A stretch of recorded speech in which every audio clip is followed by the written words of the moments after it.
It's history time, fuckos! In this series I'm going to talk about everything history, from Neolithic farmers to the formation of the European Union and everything in between. I didn't finish high school and I'm not qualified to teach jack shit anyway. Let's get started. You see this guy? This is the Homo habilis, also known as handyman.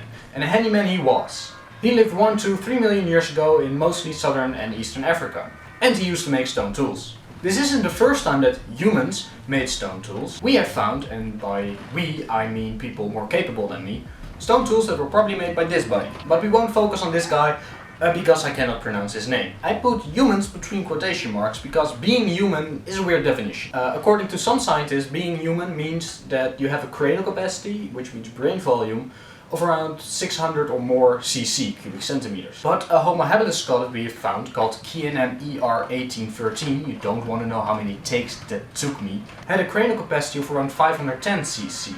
Around 1.6 million years ago, at the beginning of the Pleistocene, the Homo erectus showed up. He was big boy compared to the Homo habilis and walked more upright, hence the name erectus. Don't fuck around in my comment section. The Homo erectus also had a bigger skull with bigger brains and used better tools. They also made use of fire, which is important for two main reasons. One, most animals and other people don't really like glowing heat on stick, and for cooking.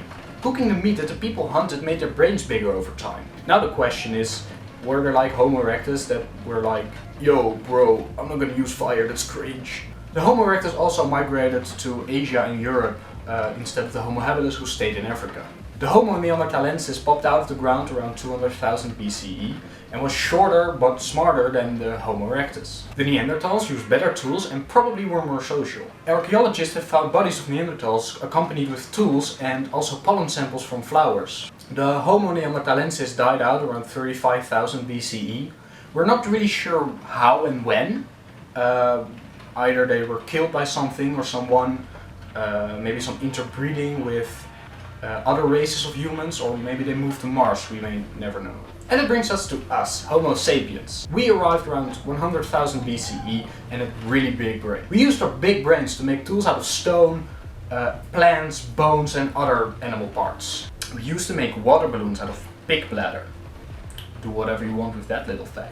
We also migrated a lot. We started out in Africa, but around 60,000 BCE we moved to Asia, and around 43,000 BCE we moved to Europe. We also moved to the Americas, but that only happened after that.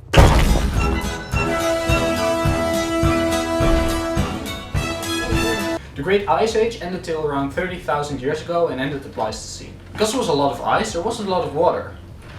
Yeah, it took me a while to figure that one out. And as someone from the Netherlands, I don't really mind less sea at my door. And apparently I wasn't the only one. Because there was a lot of water, land bridges formed between islands and the mainland, but also between continents.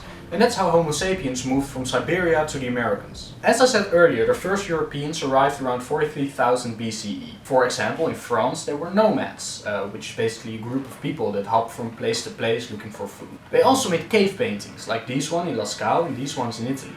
Because of climate change and overhunting, a lot of animals died out, which made nomad life even harder. Getting food became more difficult, so they needed to find another way to get food. So they used... Humans learned that we can grow food from the ground and even can control their growth. Around 40,000 BCE, farming was almost everywhere on Earth. From prime real estate half-moon circle to China and the Americans. People also domesticated animals for skin, meat and labor. This was basically the beginning of culture, cities and civilization. But we will get to that in the next episode. Fuck, I hope you enjoyed watching this as much as I did making it. If you want to see more, just subscribe, leave a like, leave a comment about the Homo erectus name, I don't fucking know. Yeah, have a good one!